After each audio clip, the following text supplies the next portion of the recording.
Assalamualaikum warahmatullahi wabarakatuh. Bismillahirrahmanirrahim.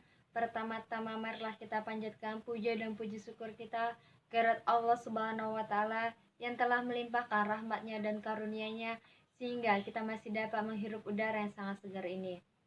Salawat serta salam senantiasa kita ajungkan ke Nabi kita, Nabi Agung Muhammad Sallallahu Alaihi Wasallam, yang kita nanti-nantikan syafaatnya baik di dunia maupun di akhirat.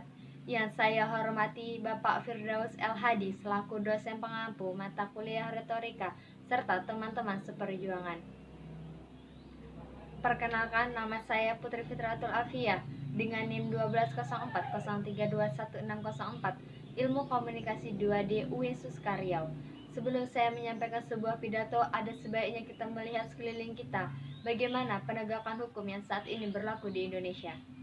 Hukum adalah himpunan peraturan-peraturan yang bersifat memaksa, berisikan suatu perintah, larangan, atau izin untuk berbuat atau tidak berbuat sesuatu dengan maksud untuk mengatur tata tertib dalam kehidupan. Secara sederhana dapat dipahami bahwa hukum memiliki sifat yang memaksa, disertai dengan ancaman dan sanksi. Tetapi hukum bukan berarti memaksa untuk membenarkan persoalan yang salah atau memaksa rakyat bawah dan membiarkan penguasa semena-mena melakukan pelanggaran tanpa diberikan hukuman atau sanksi. Pernyataan tentang pelaksanaan dan penegakan hukum di Indonesia dengan satu kalimat, tajam ke bawah, tumpul ke atas. Pernyataan ini tentu memiliki alasan yang kuat dengan menyaksikan implementasi penegakan hukum, dan hukum yang sangat menjadi sorotan itu adalah implementasi hukum pidana. Padahal dalam Undang-Undang Dasar 1945 pasal 28D ayat 1 yang berbunyi, setiap orang berhak atas pengakuan, jaminan perlindungan, dan kepastian hukum yang adil serta perlakuan yang sama di hadapan hukum. Dalam pasal tersebut tercantum kepastian hukum yang adil serta perlakuan yang sama di hadapan hukum. Artinya, setiap warga negara memiliki hak yang sama dan tidak dibanding-bandingkan dengan kekayaan, status, jabatan, maupun keturunan. Sementara kondisi hukum sekarang ini, ketika berhadapan dengan orang yang memiliki kekuasaan, baik itu kekuasaan politik maupun uang, maka hukum menjadi tumpul.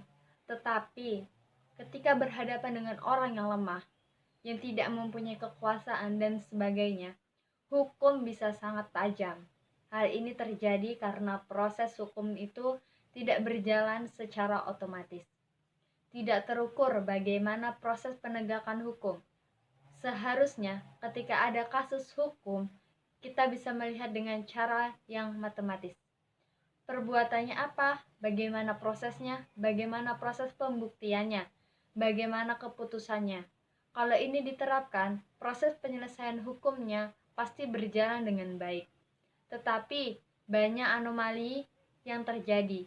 Misalnya, kasus pencurian, tuduhnya pencurian, tetapi anomali yang terjadi bisa saja berbeda atas kedudukan status sosialnya. Jika nanti kasusnya terjadi kepada yang status sosial kalangan bawah, maka proses penegakan hukum cepat dan mudah dalam penahanan. Namun sebaliknya, jika terjadi pada orang yang status sosialnya tinggi, yang berkuasa dalam masalah keuangan dan politik, inilah yang menjadi problem dalam kasus seperti ini. Jangan sampai terulang kembali. Kejadian dalam kasus ini sangat kontroversi dan menyengsarakan masyarakat yang tentunya dipertanyakan bahwa di manalah keadilan bagi wong cilik. Contohnya saja yaitu kasus Busrin, seorang kakek Probolinggo, Jawa Timur, dijebloskan ke penjara selama 2 tahun gara-gara perkara 3 batang kayu mangrove yang diambilnya di pinggir pantai. Tidak hanya itu, Busrin juga dihukum membayar denda 2 miliar. Denda yang tidak logis karena untuk membeli tabung gas 3 kilo saja Busrin tidak mampu. Sebagai tebusannya, Busrin harus meringkuk 1 tahun di penjara. Selama ditahan, Busrin tidak bisa baca tulis, berbahasa Indonesia dengan mahir, harus menjalani sidang tanpa didampingi pengacara. Keluarganya bahkan harus mendatangi DPR untuk meminta bantuan. Dari itu, jangan karena perkara kecil tapi dianggap besar dan terus dipermasalahkan, yang sebenarnya bisa disesuaikan dengan sikap kekeluargaan, namun berlangsung dengan persidangan yang tidak masuk akal.